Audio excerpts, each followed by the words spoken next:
വചനവീഥിയിലൂടെ father ജെ.ബി. Puthur. വിശുദ്ധ ലൂക്കാ രചിച്ച നമ്മുടെ കർത്താവ് യേശുമിശിഹായുടെ പരിശുദ്ധ സുവിശേഷം. അധ്യായം 20, 41 മുതൽ 44 വരെയുള്ള വാക്യങ്ങൾ. ക്രിസ്തു ദാവീദിന്റെ പുത്രൻ. അപ്പോൾ അവൻ അവരോട് ചോദിച്ചു, ക്രിസ്തു ദാവീദിന്റെ പുത്രനാണ് എന്ന് പറയാൻ എങ്ങനെ കഴിയും? ദാവീദ് തന്നെയും സങ്കീർത്തന പുസ്തകത്തിൽ പറയുന്നു, കർത്താവ് എന്റെ കർത്താവിനോട് അരുൾ ചെയ്തു, ഞാൻ നിന്റെ ശത്രുക്കളെ നിനക്ക് പാദപീഠമാക്കുവോളം നീ എന്റെ വലതുഭാഗത്തിരിക്കുക. ദാവീദ് അവനെ കർത്താവെന്ന് വിളിക്കുന്നു. പിന്നെ എങ്ങനെയാണ് അവൻ ദാവീദിന്റെ പുത്രനാകുന്നത്?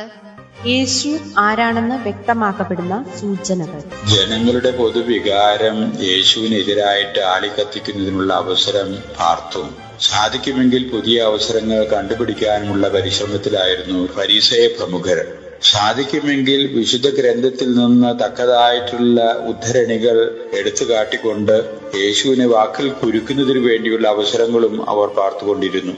ഈ അവസരത്തിലാണ് യേശു ഇന്നത്തെ സുവിശേഷത്തിൽ പ്രതിപാദിക്കുന്ന ആ ചോദ്യമായിട്ട് രംഗപ്രവേശം ചെയ്യുന്നത്. യേശു അവരോടായിട്ട് ചോദിക്കുന്നു, ക്രിസ്തു ദാവീദിന്റെ പുത്രൻ എന്ന പരാമർശം സങ്കീർത്തന പുസ്തകത്തിൽ നാം കാണുന്നു. എന്നാൽ ആ ഗ്രന്ഥത്തിൽ തന്നെ നാം വായിക്കാൻ ഇടവരുന്നു, ദാവീദ് ക്രിസ്തുവിനെ കർത്താവേ എന്ന് അഭിസംബോധന ചെയ്യുന്നതായിട്ട്.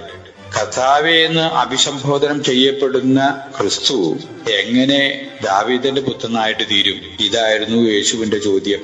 വംശാവലി അനുസരിച്ച് ക്രിസ്തു ദാവീദിന്റെ വംശത്തിലും ഗോത്രത്തിലും പിറന്നവനാണ് എന്നുള്ളത് സത്യമായിരിക്കെ, അസ്തിത്വാത്മകമായി ദൈവികമായിട്ടുള്ള യാഥാർത്ഥ്യം സംവഹിക്കുന്ന ഉൾക്കൊള്ളുന്ന ഒരു വ്യക്തിയാണ് താൻ എന്നുള്ള ആ സത്യവും ഇതിലൂടെ വെളിപ്പെടുത്തപ്പെടുകയാണ് എന്നുള്ളതാണ് യേശുവിന്റെ ആ ചോദ്യത്തിന്റെ പൊരുള്.